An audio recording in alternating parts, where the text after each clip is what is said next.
You've tuned into The Mountain Gardener with your host, Ken Lain. Gardening can be challenging, but with these simple insider tips, you'll reap huge rewards. Now, let's tune into today's Mountain Gardener with Ken and Lisa. And I have a special guest in the studio. My wife, Lisa Lain. She comes in and just shares just what your neighbors are talking about, Q&A questions, what we're finding on Facebook, Instagram. People are asking questions from everywhere anymore. It's They got a device and they might be out.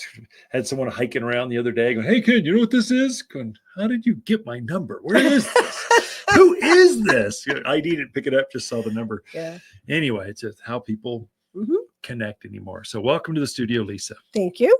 Always good to be here. Oops, I'm messing with my microphone. Sorry. Q&A? Yes.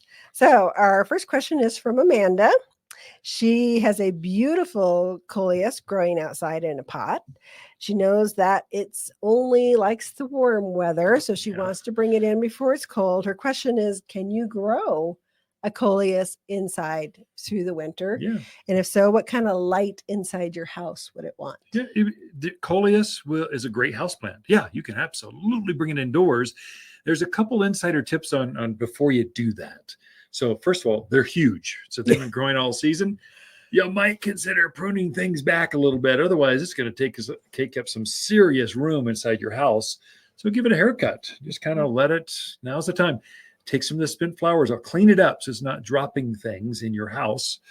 And then bring it in. Now, there's stuff living in the soil. You just have to be aware.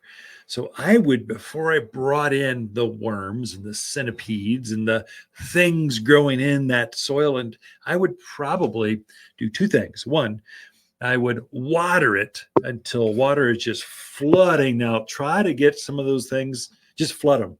Have water, give it triple the water amount. Just give it till it's gooey wet. Things are coming out. You'll find some things run away. Okay, that's one way.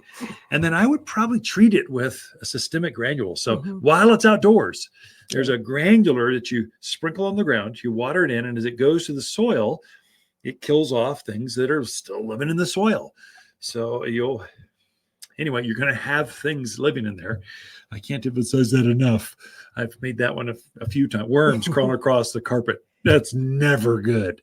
And so, but that'll, soil gnats, all kinds of stuff. I would also spray the top section. So I'd get some neem oil, something organic-y, spritz the foliage. So cut it back, spritz it, take your just to kill off eggs, things that are living on the foliage. Put the systemic granules on to kill things living in the soil. Let it out, keep it out there for a couple of days, and then bring it indoors.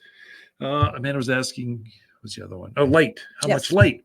Just a bright room. That's enough. So I would say the darkest room's probably not ideal, but right in front of that south facing, it's get blistering hot is not going to be ideal either. Just a nice bright room. It'll thrive, and you could bring it back outdoors and enjoy it again. Starting, usually frost is the end of April, first part of May. Just take it outside and have it, enjoy it for another year.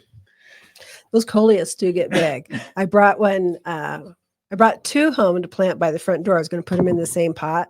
And of course I dropped one and completely broke it. So I only put one in the pot. Yeah. And thank heavens I did. One's plenty. They grow fast. It took over the entire thing, but it sure is pretty. And they're spectacular. Yeah. Coleus have that beautiful color. Definitely worth it to try and bring it in. Yeah. That's for sure. All right. So Aaron was on vacation, extended vacation for a long, long time.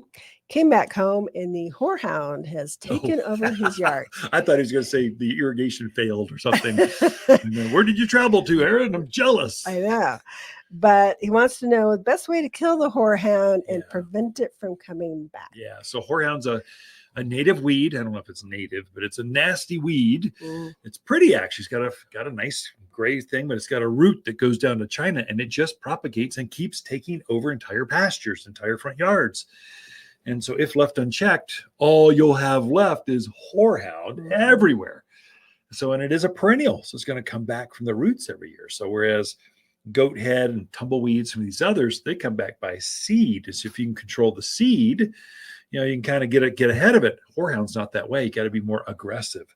Mm. The secret with this, you get a pump up sprayer, and then we've got a product here called Decimate. It's an alternative to Roundup. It's not as dangerous though, but it will obliterate horehound. Here's the insider tip.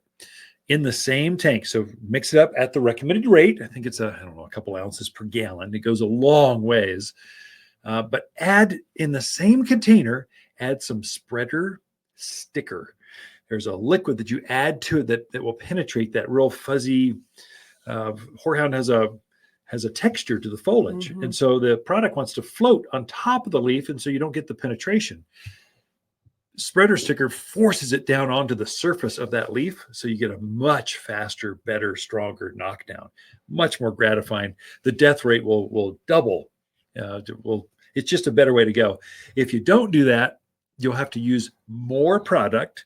It'll take longer for it to actually activate, and it may not kill it all the way because it just floated on top of that texture. So spreader sticker, anytime I'm spraying weeds, I add spreader sticker just because it makes everything kill much faster. So if I want to take that kind of energy and work, I want everything to die that I spray. I don't want you going yellow and looking at me, then coming back with a vengeance. No, when I get done with you, you're not going to think about coming back. So especially goat head, tumbleweeds, horehound, foxtail. And Decimate only kills whatever it's sprayed on. Correct. Yeah. It's not going to move through the soil. It's not going to poison your soil. Right. Any of that. And then the other Topical question kill. was, how do you keep it from coming back? Since it's a perennial, you just got to kill it out. I missed that one, Eric. Yeah. So there's a granular here. It's called weed and grass stopper. So you can spread that on. In fact, in October, you should fertilize everything in the yard, all your trees, shrubs, everything. At the same time, especially for you, Aaron, put weed and grass stopper in those areas where the weeds seem to really come back at you. What it does, it creates a barrier in the soil that does not allow the seed to put that taproot down. And so it just eliminates or greatly reduces the weed pressure coming at you, especially if you're in a windy area where just things roll in at you from the field across or down the driveway where the horehound is just gathering or the goat head is popping the tires of the tractors. Put it there. It'll take care of all the work for you. It'll pay for itself. And a bag covers, I think, 5,200 square feet, a long ways. Right. So spread it out, pray for rain the next month, and your weed problems are done. Okay. So our next question is from Jake. He was in the store and saw a Black Hills spruce. His question is, can he grow it in a container because he's renting a house? He doesn't want to plant there, but can he grow that in a container? Yeah, easily for years and years. I mean, so that's a Black Hills spruce is like a Colorado spruce, only pint size. It's smaller, has a tighter needle. It's a little bit greener. It's quite striking. Very, very Christmassy, holiday. It's very shapely to it. It's quite striking. The secret for you is going to be the size of the pot. So you could go with just the next size up. It would probably grow in the pot that's at the nursery here at the garden center for at least a year. If you went up the next size, you can get 2 years. If you went up 2 or 3 sizes, you could get 5 or 6 or more years. So bigger, the more soil you have for that tree to grow in, the more years you can enjoy it before it finally grows out of its pot. So yeah, go for it, Jake. And watering for those guys, especially like in the winter, a lot of people don't think to water in the winter. Maybe once a week is a good soak. Here's the thing with containers. Actually, any new planting that you're going to put in now went through, let's say, the new year. When you hear the weatherman going, it's going to be a cold one. There's a cold storm coming. Water everything. A hydrated plant goes through that cold event like it was nothing. It keeps all the antifreeze moving back and forth through the structure of the plant. And so especially if it's in a container or a raised bed where things are more confined, they can dry out a little bit, let's say, faster than out in the yard. Water that plant before that cold event comes, and it'll go through and not even feel the cold. It's kind of counterintuitive. Yep. You think drier is better, but not for plants. Wetter is better. So great question.